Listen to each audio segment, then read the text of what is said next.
ایمان پر فاطمہ یا الہی، ایمان پر فاطمہ یا الہی، ایمان پر فاطمہ یا الہی۔ الحمدللہ رب العالمین والصلاة والسلام علی سید المرسلین، اما بعد فاعوذ باللہ من الشیطان الرجیم، بسم اللہ الرحمن الرحیم۔ الصلاة والسلام علیک یا رسول اللہ وعلی آلک وصحابک یا حبیب اللہ۔ الصلاة والسلام علیک یا نبی اللہ وعلی آلک وصحابک یا نور اللہ۔ نویت سنت الاعتکاف، فرمان مصطفیٰ صلی اللہ تعالیٰ علیہ وآلہ وسلم، نیت المؤمن خیر من عملہ، مسلمان کی نیت اس کے عمل سے بہتر ہے۔ اللہ کی رضا کے لیے، ثواب بڑھانے کے لیے اچھی اچھی نیتیں کر لیں۔ رضا الہی کے لیے، حصول ثواب کے لیے، علم دین حاصل کرنے کے لیے بیان میں شریک رہوں گا، اور جو باتیں سنوں گا اسے یاد رکھوں گا، عمل کروں گا، دوسروں تک پہنچانے کی کوشش کروں گا۔ ہمارے پیارے نبی صلی اللہ تعالیٰ علیہ وآلہ وسلم کا فرمان عالی شان ہے، جسے پسند ہو کہ وہ اللہ کریم سے اس حال میں ملاقات کرے کہ اللہ پاک اس سے راضی ہو، تو اسے چاہیے کہ وہ مجھ پر کثرت سے درود پاک پڑھے۔ اب درود پاک ایک ایسا عمل ہے جو چلتے پھرتے اٹھتے بیٹھتے پڑھا جا سکتا ہے، اور مختلف اس کے صیغے ہیں، جملے ہیں، جیسے صلی اللہ علی محمد، یہ بآسانی چلتے پھرتے بندہ پڑھ سکتا ہے۔ صلی اللہ علیہ وسلم، یہ بھی درود پاک ہے۔ الصلاۃ والسلام علیک یا رسول اللہ، یہ بھی درود پاک ہے۔ تو مختلف درود پاک ملتے ہیں، تو بآسانی جو پڑھ سکیں اس کو پڑھنے کی عادت بنائیں۔ جیسے صلی اللہ علی محمد، اس درود پاک کی بڑی پیاری فضیلت ہے کہ جو ایک مرتبہ اس درود پاک کو پڑھتا ہے اس پر رحمت کے 70 دروازے کھول دیے جاتے ہیں۔ صلو علی الحبیب صلی اللہ تعالی علی محمد وعلی آلہ وصحبہ وبارک وسلم، صلاۃ و سلام علیک یا سیدی یا رسول اللہ۔ حضرت سیدنا سری سقطی رحمۃ اللہ تعالی علیہ یہ تجارت کیا کرتے تھے۔ آپ رحمۃ اللہ تعالی علیہ نے یہ عہد کیا تھا کہ 3 دینار سے زیادہ نفع نہیں لوں گا، اور آپ اس عہد پر، اس پرومس پر اب بڑی سختی سے عمل کیا کرتے تھے۔ ایک مرتبہ آپ رحمۃ اللہ تعالی علیہ بازار تشریف لے گئے، اور 60 دینار کے بدلے، یعنی 60 دینار کے بدلے 96 سا، یعنی یہ ایک وزن ہے سا، جیسے کلو گرام، گرام، تو 96 سا آپ نے بادام خریدے، پھر انہیں بیچنے لگے۔ چونکہ 60 دینار کا خریدا تھا، آپ نے اس کی قیمت رکھی 63 دینار، 63۔ تو تھوڑی دیر کے بعد ایک تاجر آپ کے پاس آیا اور کہنے لگا کہ یہ سارے بادام میں آپ سے خریدنا چاہتا ہوں۔ آپ نے فرمایا خرید لیں، تو مجھے کیا قیمت ہے اس کی؟ تو آپ رحمۃ اللہ تعالی علیہ نے فرمایا کہ 63 دینار، 63 دینار۔ تو اس تاجر نے کہا کہ حضور باداموں کا ریٹ جو ہے نا یہ بڑھا ہوا ہے، آپ کے علم میں نہیں ہے۔ یہ جو 96 سا جو آپ کے جو بادام ہیں اس کی قیمت 90 دینار تک پہنچ چکی ہے، 90 دینار قیمت ہو چکی ہے. تو آپ یہ جو بادام ہیں اپنے، یہ مجھے 90 دینار میں، 90 دینار میں فروخت کریں، میں لینے کے لیے تیار ہوں. تو سیدنا سری سقطی رحمۃ اللہ تعالی علیہ نے فرمایا کہ میں نے اپنے رب سے وعدہ کیا ہے کہ 3 دینار سے زیادہ نفع نہیں لوں گا، لہذا میں اپنے وعدے کے مطابق تمہیں بخوشی 63 دینار میں، 63 دینار میں یہ بادام فروخت کر دیتا ہوں، اگر چاہو تو خرید لو، اس سے زیادہ رقم نہیں لوں گا. تو وہ تاجر جو تھا وہ بھی مسلمانوں کا خیر خواہ تھا. اس نے وہ ایسے موقع پر تو آپ کو پتہ ہے کہ فائدہ اٹھاتے، وہ دھوکے دینے والا نہیں تھا، دیانت دار تھا. تو جب اس نے آپ کی بات سنی تو کہا کہ میں نے بھی اپنے رب سے عہد کیا ہے کہ کبھی بھی اپنے مسلمان بھائی کے ساتھ بددیانتی نہیں کروں گا، نہ کبھی اس کا نقصان پسند کروں گا. تو اگر 90 میں 90 دینار میں بیچنے تو میں خرید لوں گا، اس سے کم قیمت میں بھی نہیں خریدوں گا. تو وہ تاجر بھی اپنی بات پہ قائم رہا، اور سری سقطی رحمت اللہ تعالی علیہ بھی اپنی بات پر قائم رہا. بالآخر ان کا سودا ہی نہیں بنا، وہ تاجر چلا گیا وہاں سے. تو میرے بیٹھے بیٹھے پیارے پیارے اسلامی بھائیوں، مدنی چینل کے ناظرین، یہ خیر خواہی کا ایک عظیم جذبہ کتنا پیارا، یعنی سننے میں کیسا مزہ آتا ہے، یہ عمل کرنے والے لوگ کیسے تھے. حضرت امام اعظم ابو حنیفہ جو ہم حنفیوں کے عظیم پیشوا ہیں، اور آپ تجارت کیا کرتے تھے. تو حضرت سیدنا حفص بن عبد الرحمن رحمۃ اللہ تعالی علیہ فرماتے کہ امام اعظم مجھ سے تجارت کرتے تھے، اور مجھے مال تجارت بھیجتے ہوئے ایک دفعہ فرمایا کہ اے حفص، فلاں کپڑے میں کچھ عیب ہے، جب تم اسے فروخت کرو تو عیب بتا دینا. سیدنا حفص نے ایک مرتبہ مال تجارت فروخت کیا اور بیچتے ہوئے عیب بتانا بھول گئے. جب امام اعظم رحمت اللہ تعالی علیہ کو علم ہوا تو آپ نے تمام کپڑوں کی قیمت صدقہ کر دی. تو یہ عظیم مثالیں میرے میٹھے میٹھے پیارے پیارے اسلامی بھائیوں ہمارے بزرگوں کی ہیں. کیوں؟ اس لیے کہ وہ مال تو چاہتے تھے، مال تجارت مال کمانے کے لیے کرتا ہے، مگر اس بات کی انہیں فکر بھی ہوتی تھی کہ اس میں حرام کی آمیزش نہ ہو، یعنی اس میں کہیں حرام کی ملاوٹ نہ ہو جائے، اور مسلمانوں کی خیر خواہی ہو، مسلمانوں کو میں دھوکہ نہ دوں. اب ظاہر ہے کوئی اگر مثال میری چیز ہے، میں اس پین کو جو ہے وہ 100 روپے میں بیچتا ہوں، اب اس کی قیمت 150 روپے ہو گئی، کسی نے جب یہ سنا کہ یار اس کو تو پتہ ہی نہیں، چلو یار چھاپ لو یار، تو اگرچہ کچھ حوالوں سے یہ بھی درست ہوگا، مگر خیر خواہی کیا تھی کہ وہ مجھے بتاتا کہ بھائی آپ کی نالج میں نہیں، اس کی قیمت 150 روپے ہو گئی ہے. تو میرے میٹھے میٹھے پیارے پیارے اسلامی بھائیوں، یہ جو انداز ہے یہ ہمارے اسلاف و بزرگوں کا، کیوں کہ ان کے ذہن میں آخرت کی فکر ہوا کرتی تھی.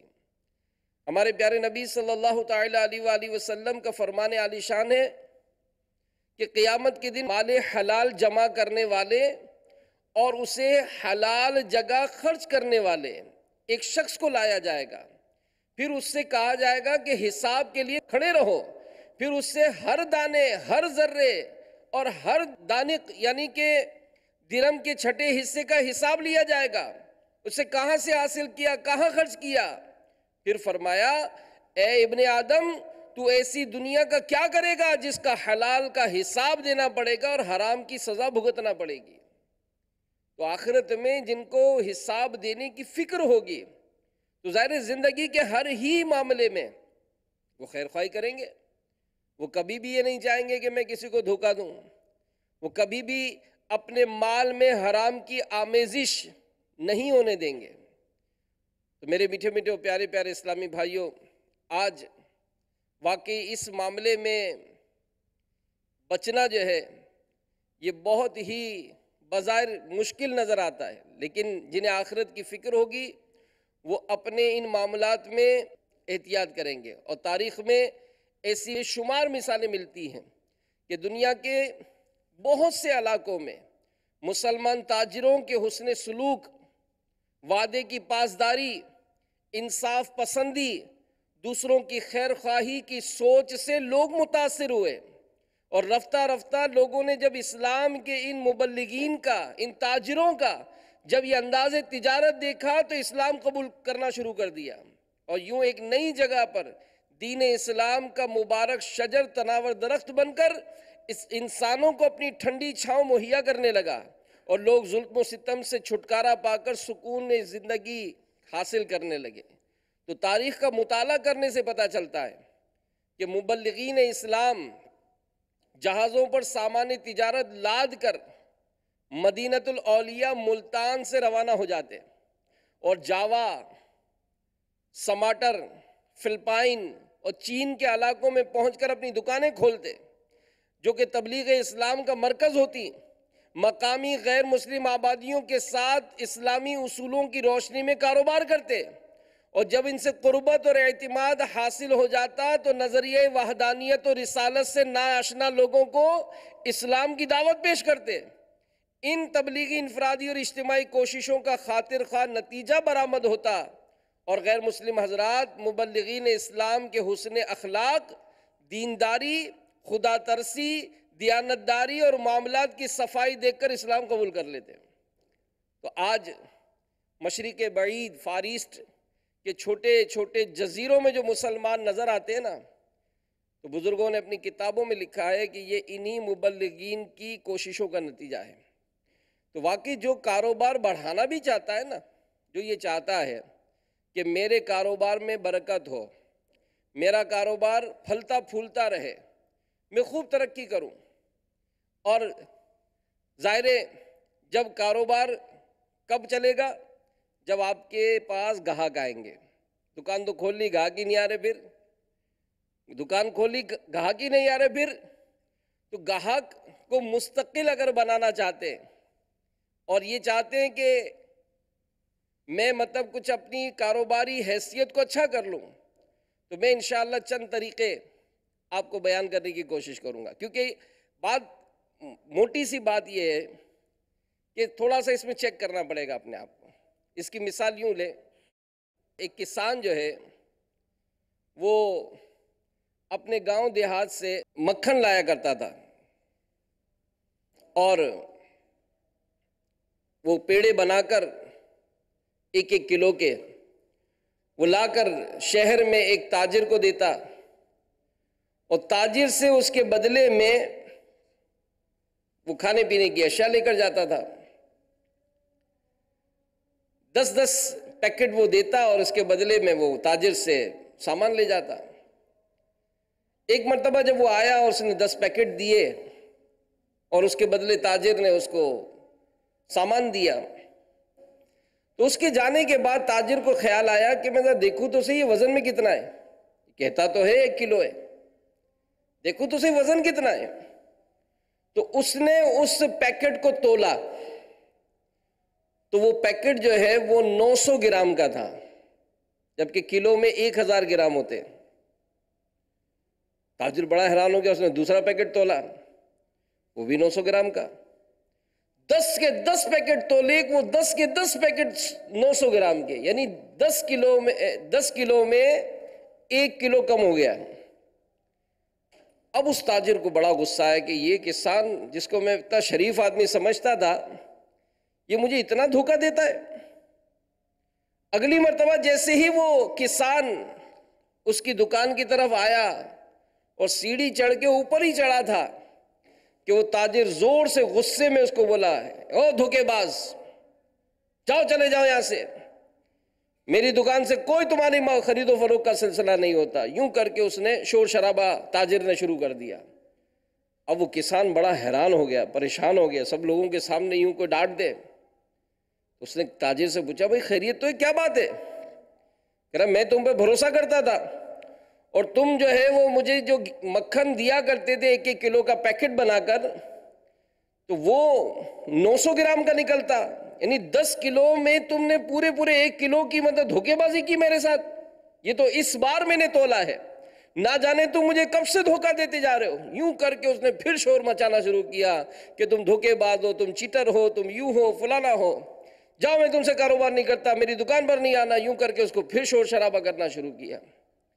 اب وہ کسان بڑا غریب آدمی تھا، وہ آگے بڑھا اور اس نے کہا کہ میری بات سنیں، میں غریب آدمی ہوں اور میرے گھر میں جو ہے وہ کوئی ترازو یا باٹ تو تھا نہیں. میں تم سے جو سامان لے کر جاتا تھا تو جو چینی کا 1 کلو کا پیکٹ تم مجھے دیتے تھے، وہ 1 کلو کا پیکٹ میں ایک ترازو میں رکھتا اور دوسرے ترازو میں گھی تول دیا کرتا تھا، مکھن تول دیا کرتا تھا. تو اگر یہ 900 گرام ہیں تو پہلے تو آپ اپنا تول چیک کریں کہ کہیں اس میں تو کمی نہیں ہے. اب جیسے ہی یہ بات بتائی تو اس تاجر کو بڑی پشیمانی ہوئی، شرمندہ ہوا کہ اصل پرابلم تو میرا ہے.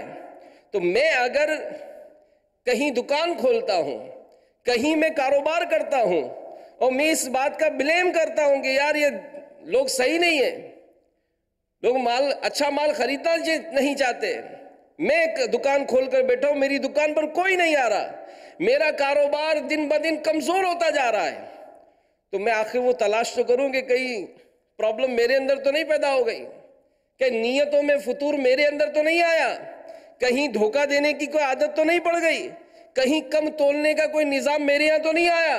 تو آج جو کچھ بھی ہیں وہ کہیں اپنے ہاتھوں کے کرتوت تو نہیں ہے. ورنہ جس دکان کو کھولا ہے تو رب کا وعدہ ہے کہ جس کے نصیب میں جو رزق ہوگا وہ اسے عطا کیا جائے گا. تو آخر میرے جو معاملات کمزور ہوئے، میری جو دکان کی گاہکی کم ہو گئی، تو میں غور تو کروں کہ کہیں میرے اندر تو کوئی کمزوری پیدا نہیں ہو گئی. تو انشاءاللہ گاہک کو مستقل بنانے کے لیے آپ چاہتے ہیں کہ آپ کا گاہک آپ کے پاس ہی آئے، آپ سے ہی چیزیں خریدے، اور چلے آپ کی دکان نہیں ہے تو ظاہر ہے یہ بڑے پیارے مدنی پھول ہیں کہ اگر یہ عادتیں ہم ہر کوئی اپناتے ہیں، دفتر میں کام کرتے ہیں، اب ہم چاہتے ہیں کہ بھئی مجھے کہیں نوکری سے نہ نکالا جائے، ہم چاہتے ہیں کہ میں لوگوں کے درمیان جو اٹھتا بیٹھتا ہوں تو لوگ مجھ سے میری عزت کیا کریں.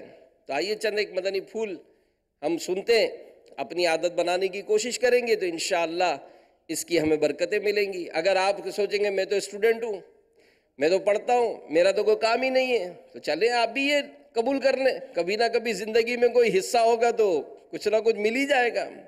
تو پہلی بات لکھی گئی اچھے اخلاق، کہ اچھے اخلاق والا ہونا یہ اللہ پاک کی بہت بڑی نعمت ہے. اس لیے ہر ایک کو اور بالعموم تاجر کو بالخصوص اچھے اخلاق اپنانے کی کوشش کرنی چاہیے. اس کا فائدہ یہ ہوگا کہ اچھے اخلاق والے کو معاشرے میں قدر کی نگاہ سے دیکھا جاتا ہے اور لوگ اس کی عزت کرتے ہیں. اچھے اخلاق کاروبار کی ترقی میں ریڑھ کی ہڈی کی حیثیت رکھتے ہیں، اور کاروبار کی کامیابی میں جو گاہکوں کے ساتھ جو رویہ ہوتا ہے نا، یہ رویہ یہ بڑی اہمیت رکھتا ہے. مثلا ایسے بازار میں ہم نے نظارے دیکھے ہیں کہ آنے والا جب آتا ہے تو اس کو بڑی گرم جوشی کے ساتھ استقبال کیا جاتا ہے، آئیے آئیے آئیے آئیے، اور جیسے اس نے کپڑا مانگا تو دھڑا دھڑ تھان کھولنے شروع کر دیے. اب اس نے قیمت میں کوئی کمی بیشی کی یا ہماری من پسند قیمت نہیں دی، اور اگر وہ بغیر لیے جانے لگا تو اب وہ دکاندار کا جو انداز ہے وہ کیا ہوتا ہے، پہلے والا ہے یا بعد والا ہے؟ ہم کہیں گے یار وہ پہلے والا کہاں گیا مسکرا کر جس نے بلایا تھا، یہ تو گالیاں دے رہا ہے، یہ تو شور شرابہ کر رہا ہے، یہ تو تانے دے رہا ہے کہ تمہارے اچھوں نے بھی کبھی خریدا ہے اچھا کپڑا. یہ اس طرح کی گفتگو پہلے کہاں کی تھی اس نے؟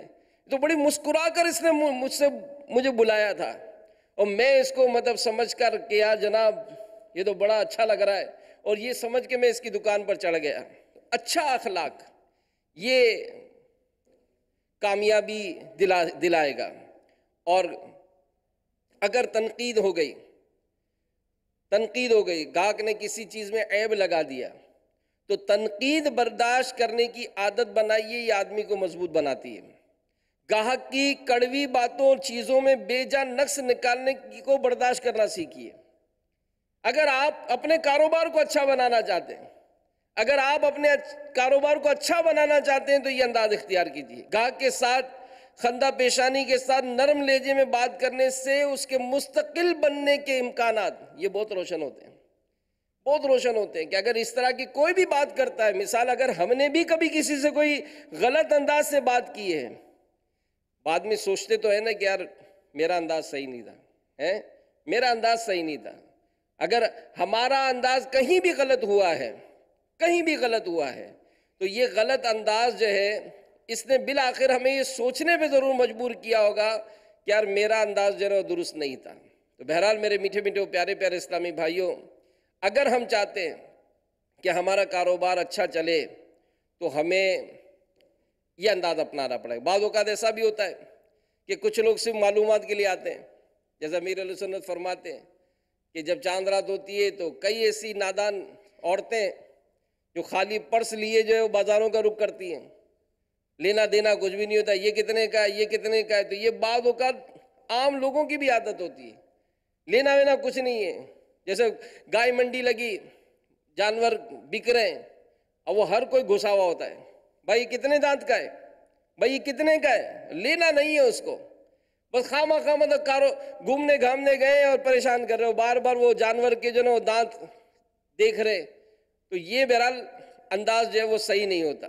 تو اگر کوئی معلومات کے لیے بھی آتا ہے تو گاہک آیا تو ان کو بھی اہمیت دیں، غصہ دکھانے کے بجائے ان کی صحیح رہنمائی کریں، ان کے سوالات کے جوابات دیں. اگرچہ وہ ابھی سامان نہیں خرید رہا، لیکن اگر آپ نے خوش اخلاقی سے ان کا مظاہرہ کیا اس وقت، تو بعد میں جب بھی خریدنا ہوگا ہو سکتا ہے کہ آپ کی اس اچھے اخلاق کی بدولت وہ آپ کی دکان کا ہی رخ کریں. تو یہ ایک خوبصورت انداز ہے جس کو اپنانا چاہیے. اسی طرح سستی چیزیں دینا یہ بھی ایک مستقل بنانے کا بڑا پیارا فارمولہ ہے. شرعی اصولوں پر عمل کرتے ہوئے اپنی چیز مہنگی بیچنا گناہ نہیں ہے، لیکن اگر چیز سستی بیچیں گے تو اس دور میں جب مہنگائی کے سبب لوگوں کی کمر ٹوٹ چکی، انہیں کچھ سہارا مل جائے گا، اور نتیجتاً نئے نئے گاہک آپ کے پاس آئیں گے اور مستقل بنتے جائیں گے، جن سے کاروبار خوب چمکے گا. اور سستی چیز بیچنے سے جہاں گاہک مستقل ہوتے ہیں تو وہاں اور بھی فائدے. مثلاً اگر کمپنی سے مال اٹھاتے ہیں تو بکری زیادہ ہونے کی صورت میں آپ کا کمپنی میں بھی ریشو بڑھ جائے گا کہ بھائی یہ سیل اچھی کرتا ہے. اور اگر ہول سیلروں سے لیتے ہیں تو وہ بھی عزت افزائی کریں گے، کیونکہ بڑے دکانداروں کو عموماً جو مال دیتے ہیں وہ اہمیت دیتے ہیں کہ یہ ہمارا بڑا گاہک ہے. تو اپنے کاروبار کو بڑا بنانے کے لیے یہ انداز اختیار کرنا انشاءاللہ بہت فائدہ دے گا. بلکہ اس میں حضرت عبد الرحمن بن عوف رحمۃ اللہ تعالیٰ علیہ آپ کے بارے میں اس طرح کی روایت میں ملتا ہے کہ آپ اپنی جو اشیاء ہوتی تھی وہ کم قیمت میں فروخت کیا کرتے تھے، جن سے آپ کا کاروبار جو ہے وہ بڑا وسیع ہوتا گیا اور آپ کو بہت فائدہ ہوتا جاتا تھا. تو بہرحال میرے میٹھے میٹھے پیارے پیارے اسلامی بھائیوں، مدنی چینل کے ناظرین، ہم اگر اس انداز کو اپنائیں گے تو اس سے فائدہ ہوگا. اور بڑی پیاری بات امیر علیہ سنت فرماتے ہیں کہ خاص کر جو دکاندار ہیں وہ سادات کرام سید زادوں کو، غریب اگر ہوں تو ان کو دینے میں اپنا دل بڑا کریں کہ بظاہر آپ کی تھوڑی سی چیز جائے گی، لیکن ان غریبوں کا بھلا ہوگا، ان کے دل سے جو دعائیں نکلیں گی نا وہ آپ کے کاروبار کو کہاں سے کہاں پہنچا دیں گی. بڑی پیاری بات کسی نے لکھی، ایک شخص کسی فروٹ والے کی دکان پر فروٹ خریدنے پہنچا اور اس نے اس دکاندار سے پوچھا کہ بھائی یہ سیب کیا کلو ہیں؟ تو اس نے کہا کہ 250 روپے کلو. اچھا بھائی کیلے کیا درجن دیے؟ تو کہا کیلے جو ہے وہ 100 روپے درجن ہیں. تو اس نے کہا ٹھیک ہے 1 کلو سیب دیں اور 1 درجن کیلے دے دیں. وہ دکاندار پیک کرنے لگا. اتنی دیر میں خاتون پردے میں لپٹی لپٹائی وہ دکان میں داخل ہوئیں اور بڑی لجاجت کے ساتھ کہنے کہ بھائی سیب کیا کلو ہیں؟ تو اس دکاندار نے کہا کہ اماں 80 روپے کلو. اچھا اور کیلے کیا درجن ہیں؟ کہا اماں یہ 40 روپے درجن. یا اللہ تیرا شکر اتنے سستے ہو گئے. بھائی آدھا کلو سیب دے دیں اور 6 کیلے دے دیں. اور وہ جو گاہک تھا وہ بڑے غور سے دیکھ رہا تھا اس دکاندار کو. اس نے 6 کیلے دیے، آدھا کلو سیب دیے، اس عورت نے پیسے دیے، وہ چلی گئی. اب جیسے ہی عورت گئی تو وہ برابر میں جو 250 روپے کلو لے رہا تھا وہ تو پھٹ پڑا. اس نے کہا تم کیسے دکاندار ہو، تم کیسے دکاندار ہو، مجھے تم 250 روپے کلو دے رہے ہو اور اس عورت کو تم 100 روپے کلو سیب بیچ رہے ہو، مجھے تم جو ہے وہ 100 روپے درجن دے رہے ہو، اس کو 40 روپے درجن دے رہے ہو. ایسا دھوکہ. اور یوں یوں کر کے اس نے شور مچانا شروع کیا. دکاندار نے کہا کہ بھائی بات سنو، یہ عورت جو ہے وہ ہمارے محلے میں رہتی ہے اور بیوہ ہے، اس کے چھوٹے چھوٹے بچے ہیں. میں کئی مرتبہ اس کو مفت دینا چاہتا ہوں لیکن یہ لیتی نہیں ہے. اب جب یہ آئی ہے تو میں نے کہا اس کو کم قیمت بتاؤں تاکہ یہ اپنے بچوں کو سیب اور کیلے کھلائے تو صحیح. اب یہ کہہ کر میں نے قیمت کم کی ہے تاکہ اس کے یہ لے جائے اور اپنے بچوں کو فروٹ کھلائے. میں اس کو مفت بھی دینا چاہتا ہوں، یہ مفت نہیں لیتی ہے، بڑی خوددار ہے. اب آپ سوچیں کہ یہ جو انداز ہے کسی دکاندار کا، کیا اس عورت کے دل کی دعائیں ملی؟ بظاہر اس عورت نے یہی سوچا کہ میں نے تو پیسوں سے لیا، کسی نے احسان نہیں کیا.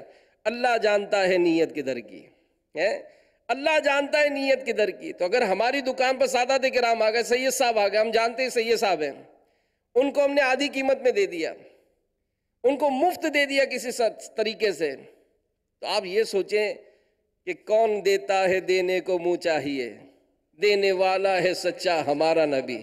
آقا کے ٹکڑوں پہ پلتے ہیں، آقا کا صدقہ کھاتے ہیں، آقا کی نظر عنایت نے اتنا عطا کیا.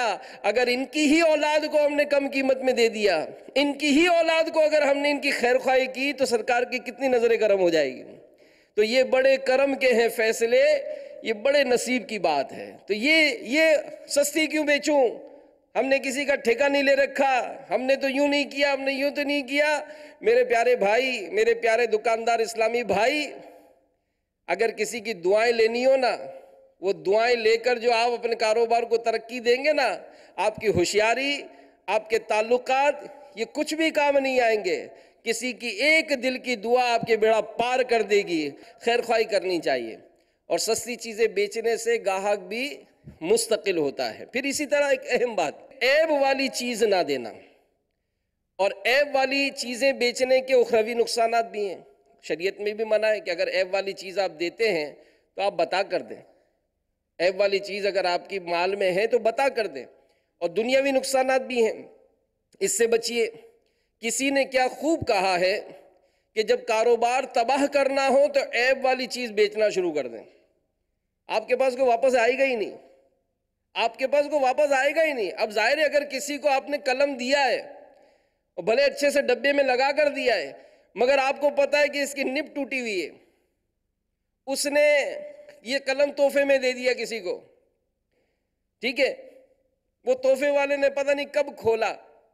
اب جب کھولا اور اس نے تو دیکھا کہ نب ٹوٹی ہوئی، تو عموماً ایسے تحفے والے قلم بتائے نہیں جاتے کہ یار تم نے جو تحفہ دیا تھا نب تو ٹوٹی ہوئی تھی. لیکن اگر کسی نے بتایا اور اس دکاندار کے متعلق کیا اس کا ذہن بنے گا کہ آئندہ میں جاؤں اس کے پاس کہ اس نے اس طرح کی عیب والی چیز چھپا کر دے دی. تو کہا گیا کہ جب کاروبار تباہ کرنا ہو تو عیب والی چیز بیچنا شروع کر دیں. اور عیب والی چیزیں بیچنے سے آئے دن گاہکوں سے لڑائی جھگڑے ہوتے ہیں، مارکیٹ میں تماشا بنتا ہے، بدنامی ہوتی ہے. آپ کی دکان پر آ کر کسی نے اس انداز سے شور کیا تو ظاہر پوری مارکیٹ میں آپ کی ریپوٹیشن تو بنی ہوگی، وہ عزت جو بنی وہ کہاں گئی؟ اور اسی طرح اگر گاہک کو مستقل کرنا ہے، آپ چاہتے ہیں کہ آپ کی دکان آباد رہے، آپ کا کاروبار چلتا پھرتا رہے، تو معیاری چیز دیں، کوالٹی اچھی رکھیں. گاہک کو اچھی اور معیاری چیز دی جائے تو وہ بہت عرصے تک یاد رکھتا ہے. اگرچہ وہ اس کو وہ چیز مہنگی کیوں نہ دی ہو، وہ اس چیز کی قیمت بھول جاتا ہے لیکن اس کی معیاری ہونا نہیں بھولتا. بعض کھانے کے مراکز ہوتے ہیں جہاں سے کھانا ملتا ہے تو کھانا مہنگا ہوتا ہے، ان کی مسافت طویل ہوتی ہے، ہوٹل دور ہے، لیکن جب کبھی کسی کو لینا ہوتا ہے تو دور جاتا ہے کہ یار وہاں سے کھانا لو. کھانا اچھا ہوتا ہے، معیار ہوتا ہے، گوشت اچھا ہوتا ہے، یہ بدبودار گوشت نہیں ہوتا، پکانے والے اچھے ہوتے ہیں، ان کے کھانے کا پکانے کا پکوان اچھا ہے، ان کا ذائقہ اچھا ہے، پھر اگر کسی نے اندرونی طور پر ہمارے کچن کو دیکھا تو اس کا وہ انداز جو ہے نا وہ بھی اچھا ہوتا ہے، اس کے پکانے والے صاف ستھرے رہتے ہیں۔ کئی حوالوں سے اگر اپنے معیار کو مینٹین رکھتے ہیں تو دیکھا جاتا ہے، بلکہ خود اگر آج ہم ابھی غور کر لیں کہ اگر ہم کو کبھی کھانا پینا ہو یا ہم کو چاہے روٹی بھی لینی ہو تو ہم روٹی لینے کے لیے چوائس کرتے ہیں یار وہاں سے لیں، یار وہاں جو روٹی والا ہے نا وہ روٹی پکاتا بہت اچھی ہے، یہ روٹی لیتے اس طرح سے۔ تو اگر اپنی چیزیں معیاری دیں گے، کوالٹی اچھی دیں گے تو یہ بھی آپ کی دکان کو آباد رکھے گا، آپ کے گاہک مستقل رہیں گے۔ پھر اسی طرح سلیقے سے کام کریں، جو بھی کام کریں بڑی سلیقے اور ہنرمندی کے ساتھ مخلص ہو کر کریں۔ دل سے کیا جانے والا کام جو ہے نا یہ گاہک خوش ہوتا ہے، مستقل ہو جاتا ہے۔ آپ معمار ہیں، میسن ہیں، آپ تعمیراتی کام کرتے ہیں، اگرچہ چھوٹے سے آپ کام کرتے ہیں، لیکن ایک مرتبہ جا کر کسی کے یہاں آپ نے چھوٹی سی باؤنڈری بنا دی، کام آپ نے بڑا معیاری کیا تھا، آئندہ جب کبھی اس کے بعد بڑا کام بھی ہوگا وہ آپ کو یاد کرے گا کہ یار اس سے جب کام کرایا تھا نا بڑی ایمانداری کے ساتھ کیا اور بڑے دل سے کام کیا۔ تو عام طور پر بھی یہ دیکھا جاتا ہے کہ اگر کوئی کہیں نوکری بھی کرتا ہے، کوئی کہتا ہے نا یار مجھے کوئی نوکری نہیں رکھتا ہے، مجھے نکال دیتے ہیں، آپ دیکھیں آپ کے اندر کیا فالٹ ہے، کہ ایسے تو نہیں آپ بیٹھے بیٹھے موبائل سے کھیل رہے ہیں، آپ ڈیوٹی پوری نہیں دے رہے ہیں، یا رات کو دیر سے سو کر اپنے کام پہ جا کے ہونگ رہے ہیں وہاں پر، تو دکاندار آپ کو اس کام کے پیسے تو نہیں دیتا ہے۔ تو اسی طرح آپ اگر دکاندار ہیں، اپنے کام سلیقے سے دیتے ہیں، مال اس کا سلیقے سے پیک کیا، مثال اگر آپ راشن کی دکان ہے، اس راشن کی دکان میں آپ نے دھڑا دھڑ اس کا مال اس طرح ڈالا کہ جیسے ہی اس نے کھولا اور چاول کے وہ جیسے اس نے تھیلا نکالنے کی کوشش کی، پتہ چلی تھیلی کمزور تھی، چاول سارے کے سارے شاپر میں، دوسری تھیلی اٹھائی تو پتہ نہیں دال بھی اس کے اندر مکس ہو گئی، اب تیسری تھیلی اٹھائی تو پتہ آٹے کا تھیلا بھی پھٹ گیا۔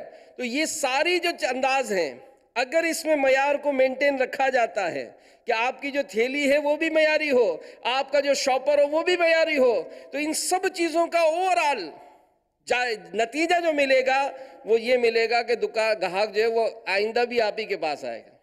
یار اس کی جو مرچ لی تھی لیکن یار اس کی پیکنگ بڑی اچھی تھی، اس سے یہ مسالہ لیا تھا لیکن پیکنگ بڑی اچھی تھی، میں نے اس سے دودھ لیا تھا یہ دودھ کا پیکنگ بڑی اچھی تھی، اس نے تول بڑا اچھا کیا تھا۔ تو یہ بھی وہ انداز ہے کہ جس کے ساتھ آپ کے کاروبار میں ترقی ہوگی۔ ہمارے پیارے نبی صلی اللہ علیہ وآلہ وسلم کا فرمان ہے کہ بہترین کمائی ہاتھ کی کمائی ہے، جبکہ کام کرنے والا خلوص کے ساتھ کام کرے۔ حضرت علامہ عبد الرؤف مناوی رحمۃ اللہ تعالیٰ علیہ لکھتے ہیں کہ خلوص کے ساتھ کام کرنے کا مطلب یہ ہے کہ چیز کے بنانے میں پختگی اور صفائی کا خاص خیال رکھے، خیانت سے بچا جائے، اجرت کی مقدار کی طرف توجہ نہ کرتے ہوئے اپنی ہنر و کاریگری کو پورا حق ادا کیا جائے۔ یہی وہ چیز ہے جس کی بدولت خیر و برکت حاصل ہوتی، اور اگر یہ نہ کیا جائے اس کا الٹ ہو تو اس کے کرنے سے شر اور وبال ہوا کرتا ہے۔ اللہ پاک نے اپنے پیارے نبی حضرت سیدنا داؤد علیہ نبینا علیہ الصلوۃ والسلام سے زرے بنانے کے متعلق ارشاد فرمایا کہ وسیع زرے بنا اور بنانے میں اندازے کا لحاظ رکھ کہ اس کے حلقے ایک جیسے متوسط ہوں، بہت تنگ یا کشادہ نہ ہوں۔ بہرحال میرے میٹھے میٹھے پیارے پیارے اسلامی بھائیوں، گاہکوں کو مستقل بنانے، اپنے کاروبار کو بہتر بنانے کے چند ایک مدنی پھول بیان ہو رہے ہیں۔ ایک اور بات بہت اہم، جس چیز کے بنانے کا آرڈر لیا وہی بنا کر دینا۔ اور بعض کام ہوتے ہیں کہ آرڈر لیا، دکھایا کچھ اور، بنا کر کچھ اور دیا۔ فرنیچر والے یہ فرنیچر بنانے کے لیے جب آپ کو دیں گے تو دنیا کی سب سے اچھی لکڑی دکھائیں گے کہ یہ ہے بھائی، اب اندر کیا ڈالا ہے وہ تو آپ کو رنگ روغن کر کے ملے گا، ہم کو تو پتہ نہیں کہ یہ جو اندر بنا کر دے رہا ہے وہ کیا ہے۔ تو اگر آپ چاہتے ہیں کہ آپ کا کاروبار مستقل رہے، آپ کا یہ آنے والا ایک گاہک جو فرنیچر کے ایک گاہک بن کر آیا ہے، اگر اس کو ہم نے معیار بنا کر دیا تو ہو سکتا ہے پورے خاندان محلے میں آپ کے فرنیچر کی تعریف کرے، یار اس سے کام کیا تھا نا، اس نے جو کہا تھا نا وہی کیا۔ اور آج کل اس معاملے میں الامان والحفیظ جو حال ہے ہمارا وہ بے حال ہے، جو حال ہے بے حال ہے، چاہے وہ بس کی سواریاں ہوں، کہ بس میں بٹھانے کے حوالے سے، چاہے وہ گاڑیوں کے معاملات ہوں، سروسز کے معاملات ہوں، اتنی بددیانتی، اتنی خیانت، اتنا دھوکہ کہ مطلب اس معاملے میں مطلب بس نہیں چلتا ہے کہ بھئی کیا کریں۔ ایسے مجبور بھی ہوتے ہیں بعض اوقات، فیملیز کو لے کر اگر جو سفر کرتے ہیں ان کو بعض اوقات تجربہ ہو جاتا ہے کہ اگر کسی سے کوئی کمٹمنٹ ہوتا ہے وہ اینڈ ٹائم پر، جبکہ سارا ہماری بارات آئی ہوئی ہے، سارے ہمارے مہمان آئے ہوئے ہیں، اور اس نے جو نخرے کرنے شروع کیے نا، تو بسا اوقات تو نبھاتا ہے آدمی، لیکن اندر ہی اندر کان پکڑ رہا ہوتا ہے کہ میرے باپ کی توبہ، آئندہ اس کو بلایا تو یہ اتنا ستاتا ہے۔ اور پھر ہم کہتے ہیں یار بڑا مندہ ہے، لوگ بلاتے نہیں ہیں، لوگ جاتے نہیں ہیں، آج تو کسی کو یوں نہیں ہے، آج تو کسی کو یوں نہیں ہے۔ تو میرے بھائی چیک تو کرو آپ نے کیا کیا کارنامے کیے ہیں۔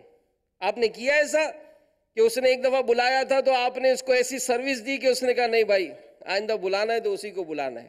اسی طرح جو قصاب ہوتے ہیں، جو جانور ذبح کرتے ہیں، خاص کر بقرعید میں، یہ بھی کچھ ایسے بھی ہوتے ہیں جو روتے رہتے ہیں، اور کچھ ایسے ہوتے ہیں جن کے پاس کام کا رش اتنا ہوتا ہے۔ کیوں؟ اس لیے کہ جو کمٹمنٹ ہوتا ہے پورا ہوتا ہے۔ آپ نے جو کمٹمنٹ کیا پورا کیا، آپ نے کہا تھا میں اس کے پائے بنا کر دوں گا، آپ کو یوں بنا کر دوں گا، وہ ساری قیمت سب کچھ طے شدہ کر دیا، آپ نے سب کچھ کر لیا، اور گھر والے انتظار کر رہے ہیں۔ صبح فجر کا جانور کٹا تھا، رات عشاء ہو گئی، اب تک کٹ ہی رہا ہے، بس وہ چھوٹے چھوٹے جمبورے لے کر اناڑی لوگوں کو کھڑا کر دیا جاتا ہے۔ اب وہ اتنے ارمانوں سے اس نے جانور لیا، کٹوایا، اور اس کے گوشت کا جو حال اس کے سامنے ہو رہا ہے تو اس کی برداشت وہ اسی وہی کر رہا ہوتا ہے۔ تو اگر ہم چاہتے کہ اگر ہمارا کاروبار پھلتا پھولتا رہے تو کہا گیا کہ جس چیز کا آرڈر لیا وہی بنا کر دیا جائے۔ چشمے بنائے جاتے ہیں تو گاہک کو جس کوالٹی کی چیز بنانے کا آرڈر دے اسی کوالٹی کا بنا کر دے، اس سے اس کا اطمینان بڑھے گا، اور نہیں تو پھر آخر جھگڑے بھی ہوتے ہیں، شور شرابے بھی ہوتا ہے، اور اس میں بات جو ہے وہ خراب ہو جاتی ہے۔ اسی طرح تیز اور بہتر سروس دینا یہ بھی گاہک کو مستقل کرنے کا ایک اہم کردار ادا کر سکتی ہے۔ اور بعض اوقات اس میں میٹھے میٹھے اسلام بھائیوں کاروبار جو کرتے ہیں نا، جو بھی کہیں کام کاج بھی کرتے ہیں، ایک دن کی سستی، ایک بار کی بے توجہی یہ ہمارے بہت سارے کاموں کو خراب کرتی ہے۔ اب ہم کہتے ہیں یار ہم تو ہمیشہ مستقل اچھا ہی کام کر رہے تھے نا، تو بھائی مستقل اچھا کام کر رہے تھے اسی کی آپ کو تنخواہ مل رہی تھی، یا آج جو رات جاگ کر آپ دن بھر جو سوئے رہے نا، آپ کے سیٹھ نے اسی دن دیکھ لیا تھا آپ کو، اب آپ کے نصیب کیا آپ کہو گے یار 28 دن تو میں کہاں جاگتا رہا، پوری یکسوئی کے ساتھ میں نے کہا، تو چلو اس نے اس دن نہیں دیکھا، لیکن جس دن آپ سو رہے تھے اپنی ڈیوٹی کے ٹائم پر، آپ کی توجہ نہیں تھی، آپ کی سروس اچھی نہیں تھی، ہو سکتا ہے کہ وہی دن آپ کی زوال کا سبب بنے۔ تو ہمیں چاہیے کہ ہم اگر کاروبار کر رہے ہیں، ہم نوکریاں کر رہے ہیں، ہم کہیں بھی اپنی جس کے سبب ہمیں روزی ملتی ہے، اگر ایکٹیو ہو کر اپنے کام کو یکسوئی کے ساتھ کرنے کی کوشش کریں گے تو انشاءاللہ اس کی برکتیں پائیں گے۔ اور آخری 8ویں چیز، وعدے کی پابندی کرنا۔ آرڈر والی چیزوں میں اگر وقت کی پابندی کا خیال نہ رکھا جائے اور وعدہ پورا کرنے میں کوتاہی سے کام لیا جائے تو اس سے گاہک کو بہت زیادہ ذہنی کوفت ہوتی ہے، کیونکہ گاہکوں کی اپنی مصروفیت ہوتی ہے، اور آج کل کا دور بھی آپ کے سامنے ہے، کٹ ٹو کٹ آدمی چلتا ہے۔ آپ نے کہا کہ بھائی 6 بجے آپ لے جانا، اب وہ 6 بجے آیا اور آ کر کھڑا ہوا آپ کے پاس، آپ سوچ رہے ہیں کہ اس طرح 15 منٹ لیٹ کرنے سے، آدھا گھنٹہ لیٹ کرنے سے، گھنٹہ لیٹ کرنے سے کوئی فرق نہیں پڑتا۔ اس وقت تو شاید ہو سکتا ہے کوئی فرق نہیں پڑے گا، لیکن آئندہ یہ آپ کے پاس آئے گا نہیں کہ یار یہ کمٹمنٹ پورا نہیں کرتا۔ اسی طرح جو گاڑیاں چلاتے ہیں، اب گاڑیاں چلاتے ہیں 6 بجے کا ٹائم آپ نے بٹھا دیا 6 بجے، اب 1 گھنٹہ ہو گیا آپ کی گاڑی چل کے نہیں دے رہی بھائی، کیوں؟ آپ کہو گے یار پیسنجر پورے نہیں ہیں۔ تو کیا آپ نے اس طرح کا شو کیا ہے؟ ایک دفعہ کا یہ انداز اختیار کرنا آپ کے کئی گاہکوں کو لے جاتا ہے کہ یار ان کی کمٹمنٹ صحیح نہیں ہے۔ اسی طرح جو مساجد میں بھی نمازیں بھی پڑھاتے ہیں، میں ان سے بھی عرض کروں گا ٹائم کی پابندی، اگر آپ امامت کراتے ہیں ٹائم کی پابندی، پنکچولیٹی از پرسنالٹی۔ تو آپ اگر اس معاملے میں احتیاط کریں گے، نوکری کے حوالے سے، کام کاج کے حوالے سے، کوئی چیز بنا کر دینے کے حوالے سے، ان تمام معاملات میں اگر پنکچولیٹی ہوگی، آپ کے یہاں لوگ بڑی آپ کو اہمیت دیں گے، اور آپ کی جو بھی سروس ہے اس کے مطابق جو ہے وہ کاروبار ترقی کرتا جائے گا۔ تو بہرحال میرے میٹھے میٹھے پیارے پیارے اسلامی بھائیوں، رزق حلال کمانا یہ عبادت ہے، اور ظاہر ہے اسی کے ذریعے ہم اپنے گھر بار، اپنے معاملات اس کو چلاتے ہیں، اور ان کی فضیلتیں حدیث میں بھی ہیں۔ ہمارے پیارے نبی صلی اللہ تعالیٰ علیہ وآلہ وسلم نے بھی رزق حلال کمانے والوں کو اپنی دعاؤں سے نوازا۔ احادیث مبارکہ میں اس کے فضائل بھی بیان ہوئے۔ چنانچہ پیارے آقا مکی مدنی مصطفیٰ صلی اللہ تعالیٰ علیہ وآلہ وسلم کا فرمان عالی شان ہے کہ سچا امانت دار تاجر صدیقین اور شہداء کے ساتھ ہوگا۔ ایک حدیث پاک میں ہے کہ جو اپنے ہاتھ سے کام سے تھک کر شام کرتا ہے وہ مغفرت یافتہ ہو کر شام کرتا ہے۔ ایک اور حدیث میں ہے کہ جس نے خود کو سوال سے بچانے، اپنے اہل خانہ کے لیے بھاگ دوڑ کرنے، اپنے پڑوسی پر مہربانی کرنے کے لیے حلال طریقے سے دنیا طلب کی، وہ اللہ تعالیٰ سے اس حال میں ملے گا کہ اس کا چہرہ 14ویں رات کے چاند کی طرح روشن ہوگا۔ تو یہ رزق حلال کمانے کے حوالے سے چند مدنی پھول اپنے کاروبار کو اچھا بنانے کے لیے چند ایک مدنی پھول بیان کیے۔ اللہ تعالیٰ عمل کی توفیق عطا فرمائے، اور دعوت اسلامی کے مدنی ماحول سے وابستہ رہیں گے انشاءاللہ، زندگی گزارنے کے پیارے پیارے مدنی پھول ملتے رہیں گے، اس پر عمل ہو۔ اللہ ہم سب کو عمل کرنے کی توفیق عطا فرمائے، آمین بجاہ النبی الامین صلی اللہ تعالیٰ علیہ وآلہ وسلم۔ ایمان پر خاتمہ